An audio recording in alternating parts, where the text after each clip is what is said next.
Pero hindi po namin nakikita sa ngayon ang ginagawa ninyo. Sa ngayon sa ginagawa niyong pagpananakot sa amin. Wala po kami makita kawastuhan ang ginagawa ninyo. Sa tagal na po ng pag-iistiga siguro po, wala pa rin lakas ng loob na sumagot ng ganyan? Ay, dahil nga tinatakot mo eh. Oo, yun na nga po. Oo. Oo. Ay, wag mo na, si Kuya Benny. Si Kuya Benny naman kasi. Singa lang ako. Nung tinawag si Kuya Benny, sabi, natatandaan ko ba eh. sabi ni Kuya Benny, Opo.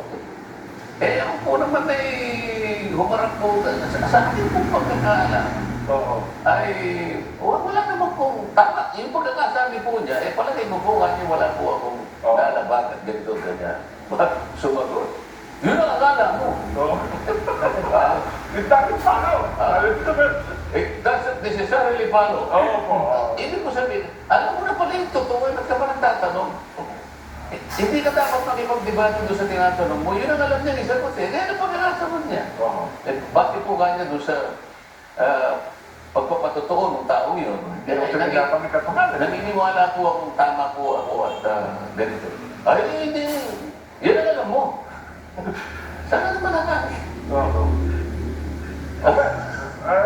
Ito naman kasi hindi pala away eh. Oo, yun na nga po. Kasi kung ngayon ko nandun, Oo. yun ano. Alam naman po pala ninyo kung ano yung siya, kung bakit suko niya ko kaya. Alam ang content. Baka po kayo nakapulo si Kuya Benny kung ginawa niya yun. Ginawa niya, umiti na lang. Ano nyo pag ginawa ko nun? Oo. Bubulong na lang sa likod. Baka may hope yan sa tingin naman. Para nangatay ko na lang po. Pero sa mga bagay-bagay na yan po, kasi dapat siguro talaga maliwanag, ano. Kasi, kapag kayo in-invoke po kasi yung karapatan mo, sasabihin nila, simpleng tanong lang eh. Ba't ba naman oo at hindi? Pero hindi nila mapili.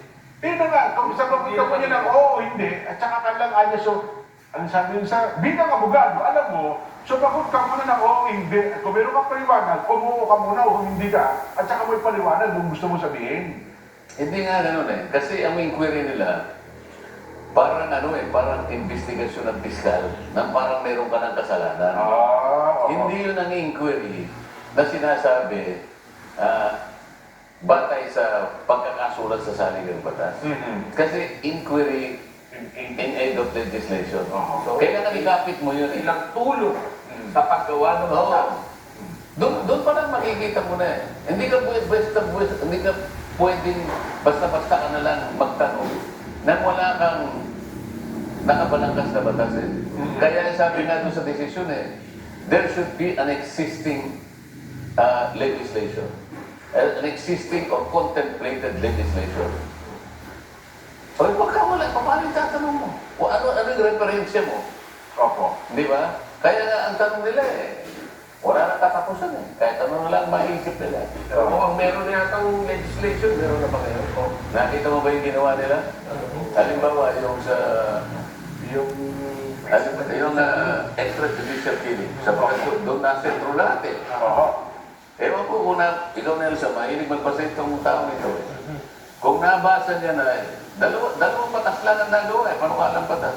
Isa sa Pugo, na kahit wala naman yun, kaya namang kunin lahat yung mga pag-aari ng mga kung sino mang nag-invest na nagkasala sa ating bansa. Pero yung EJK, na kapag ka binasa mo, definition na definition pa lang.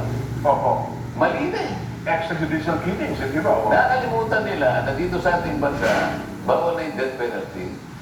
Kung wala kang death penalty po. Oo, ang pagkakatipain, lahat kanya ng pagpapatay na walang authorization na ita ng korte.